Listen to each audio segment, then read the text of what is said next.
All right, let's dive into one of the big ones, Joseph Conrad's Heart of Darkness.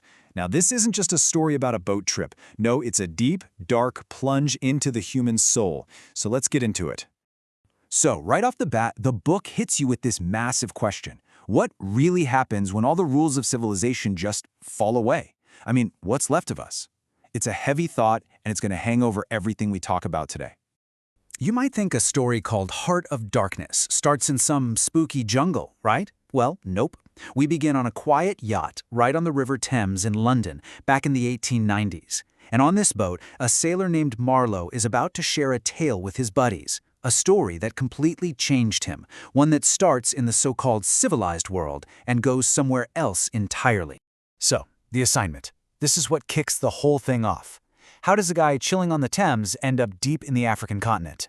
It all comes down to a job offer. One that sounds simple on the surface, but trust me, it's anything but. Okay, so Marlowe gets hired by this big, faceless European corporation. They're just called the Company, which is already a little ominous, right? His job is simple. He knows how to pilot a steamboat. Their goal? Get ivory. Lots and lots of valuable ivory. And of course, it's all wrapped up in this noble idea of civilizing the continent, bringing light to the darkness. Yeah, we'll see how that goes. So here's the mission, laid out nice and neat. 1. Pilot a boat up this massive river in Africa. 2. Find this legendary agent, a guy named Kurtz. And 3. Bring him and all his ivory back. Easy peasy, right? You just know it's not going to be that simple. Yeah, of course not. The second Marlowe sets foot in Africa, things start getting weird. The whole mission, which looked so clear on paper, just gets murky. He's immediately hit with this vibe of chaos, secrets, and things just falling apart. This whole civilizing mission feels, well, pretty uncivilized from the get-go. And the problems start stacking up right away. First thing, his steamboat? Oh, it's just sunk. How convenient. That means he's stuck for 3 months waiting for repairs. And while he's waiting, he keeps hearing these little whispers about the guy he's supposed to find, Kurtz. The company guys are all talking about how their top agent, this supposed genius, has maybe gone off the deep end out there in the jungle. All right, the river journey. After all those delays, the boat is finally fixed, and the real trip begins. And this is more than just a voyage up a river. It's like a slow descent into another reality, a place with a whole different set of rules. So they start the journey, and man, it is painfully slow. Just imagine, the jungle on both sides is like this silent green wall just pressing in on you. The tension just builds and builds until, bam! That silence is shattered. Out of nowhere, a storm of arrows flies out from the trees. It's a total ambush, pure chaos. The crew just freaks out. It's this moment where you realize the jungle isn't just a backdrop anymore. It feels alive, and it's fighting back. And this isn't some abstract threat. It's real. One helmsman is killed. Marlowe's guy, right there next to him, gets taken out. This journey has a body count. And the closer they get to Kurtz, the weirder the stories get.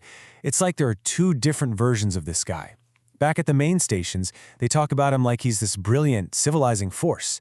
But out here, the whispers are different. They say he uses extreme methods, that the local tribes basically worship him like a god.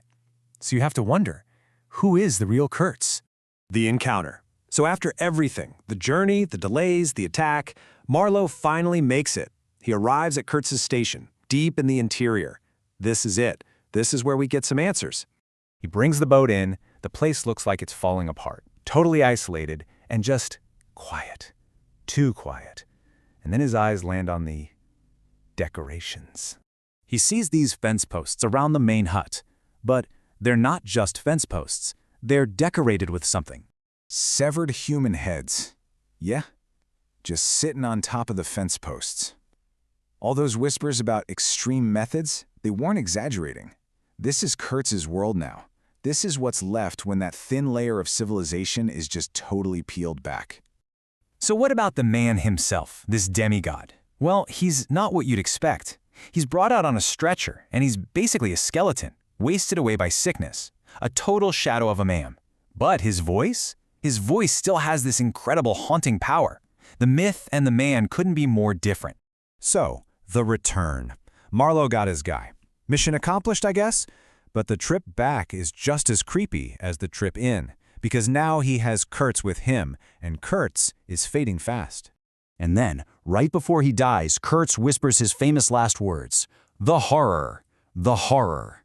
And you're left wondering, what horror? The horror of what he did? The horror of the jungle? Or maybe the horror he found inside his own soul? It's the question at the very core of the book. Before he passes, Kurtz gives Marlowe a bundle of his personal papers, and Marlowe, even after seeing the absolute horror of what Kurtz became, feels this weird bond with him. He agrees to protect Kurtz's reputation, to take care of his legacy. So Marlowe gets back to Europe, back to its clean streets and polite society, and it all feels like a lie. He can't explain what he saw. He hands over some of Kurtz's papers, but when he meets Kurtz's fiancée, he lies. He can't bring himself to tell her the awful truth. He realizes that this world, it just can't handle it. It has no idea what's really going on.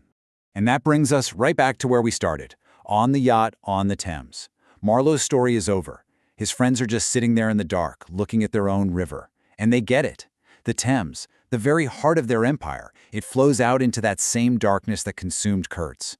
The final, chilling point is that the heart of darkness isn't some faraway place in Africa. It's right here. It's in London. It's in the whole colonial project. It's in us. And the real question the book leaves you with is, do you even see it?